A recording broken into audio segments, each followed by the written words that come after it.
اول کے fast bowler Mohammed Shami کو ہندوستان اور نیوزی لینڈ کے درمیان سیمی فائنل کے دوران روزہ نہ رکھنے پر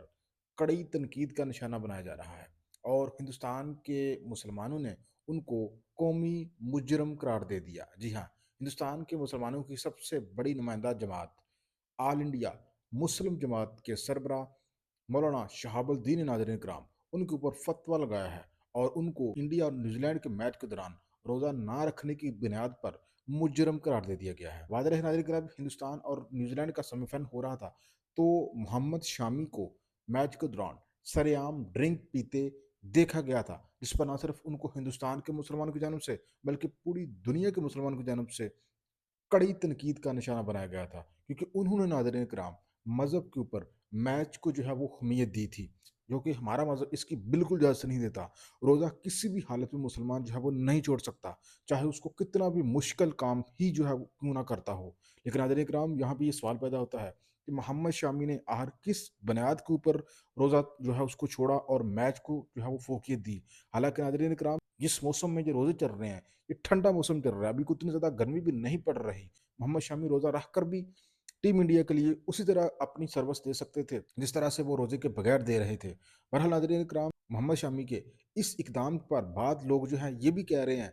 محمد شامی نے اپنی دیش بھکتی جو ہے وہ ثابت کرنے کے لیے اپنے مذہب کے اہم ترین جز روزے کو چھوڑ دیا اور اپنے خدا کی ناراضگی جو ہے اس کو مول لے لیا، لیکن انہوں نے ہندوستان کی ہندوؤں کی تنقید سے بچنے کے لیے یہ کام کیا۔ حالانکہ وہ روزے کے بغیر بھی فاسٹ بالنگ اسی طرح سے کر سکتے تھے، جیسا کہ میں نے پہلے بتایا کہ ابھی اتنا زیادہ تو موسم گرم ہے نہیں جس کی بنیاد پر یہ کہا جا سکے کہ ان کو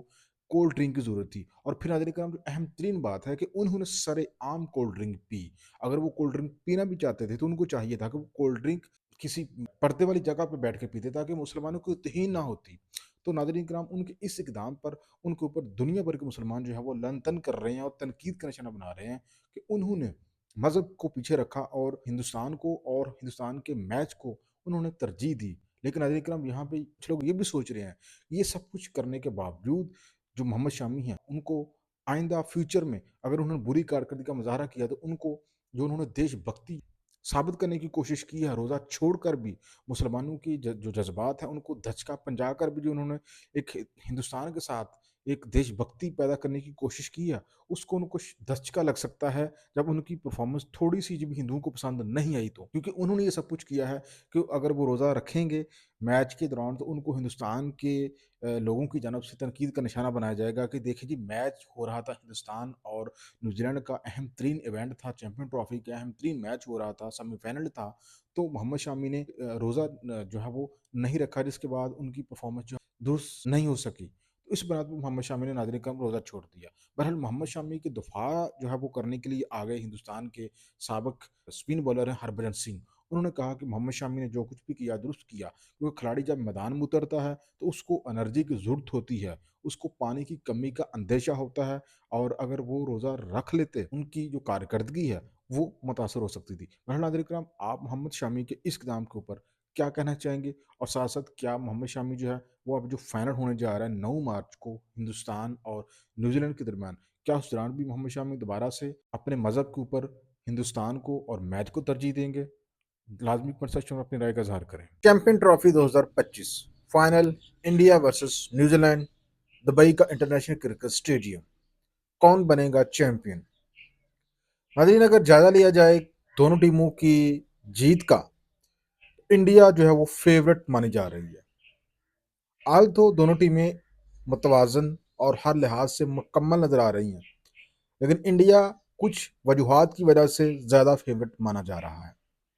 ان میں سب سے بڑی اور اہم وجہ تو یہ ہے کہ انڈیا اس کنڈیشن سے متعلق مکمل طور پہ اویئر ہو چکا ہے جہاں پہ وہ کھیل رہا ہے۔ اس کو تمام جو میچز ہیں وہ ایک گراؤنڈ میں ہی مہیا کیے گئے ہیں آئی سی سی کی جانب سے، یوں کہہ لیجیے کہ آئی سی سی کے پیچھے چھپے بی سی سی آئی کی جانب سے۔ اور یہی وجہ ہے کہ برطانوی اخبار ٹیلی گراف نے یہ کہا ہے، پرپوزل دیا ہے آئی سی سی کو، کہ فائنل سے پہلے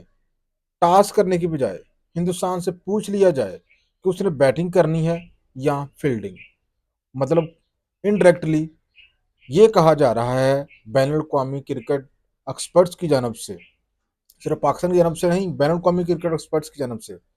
کہ اس چیمپئن ٹرافی میں آئی سی سی کی جانب سے ہندوستان کو انڈنائیبل فائدہ دیا گیا، جس میں سب سے بڑا فائدہ اس کو دبئی کی ایک گراؤنڈ فراہم کرنا جہاں پہ اس کے تمام میچز ہوئے ہیں۔ باقی جو ٹیمیں انہوں نے مختلف جگہوں پہ میچ کھیلے ہیں، تو یہاں پہ نیوزی لینڈ کو سب سے بڑا گھاٹے کا سامنا کرنا پڑے گا انڈیا کے سامنے، وہی ہوگا کہ نیوزی لینڈ مختلف جگہوں پہ میچز کھیلی ہے، مختلف کنڈیشنز پہ میچز کھیلی ہے پاکستان میں، اور یہ سب سے بڑی وجہ ہے کہ ہندوستان جو ہے اس کو اس کنڈیشن سے متعلق مکمل طور پہ آگاہی حاصل ہو چکی ہے۔ دوسرا یہاں پہ ہندوستان کو یہ فائدہ ہوگا کہ نیوزی لینڈ کو پہلے ہی وہ اس کنڈیشن میں دبئی کے اس انٹرنیشنل کرکٹ گراؤنڈ میں وہ گروپ مرحلے میں ہرا چکا ہے، اور ہندوستان ایک ناقابل شکست ٹیم رہی ہے تاحال اس پورے چیمپئن ٹرافی کے میچز میں۔ اس وجہ سے ہندوستان کو ناظرین کرام متوازن مانا جا رہا ہے اور فیورٹ مانا جا رہا ہے کہ وہ چیمپئن ٹرافی کے جیتنے کی پوزیشن میں ہے۔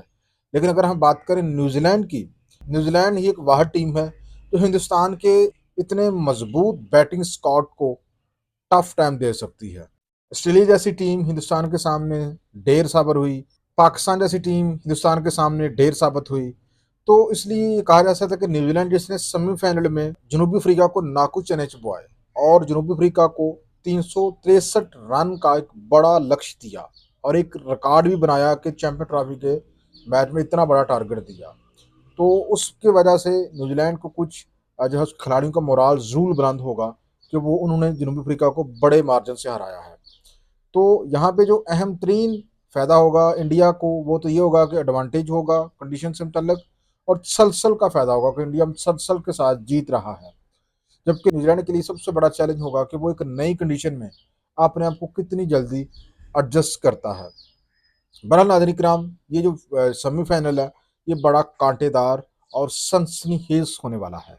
اور اس میں جو شائقین کرکٹ ہیں ان کو ایک بڑا فائنل دیکھنے کو ملے گا سنڈے کو بروز 9 مارچ کو دبئی کے انٹرنیشنل کرکٹ اسٹیڈیم میں۔ سو تیار رہیے، کون بنے گا چیمپئن؟ لازمی کمنٹ سیکشن میں اپنی رائے کا اظہار کریں۔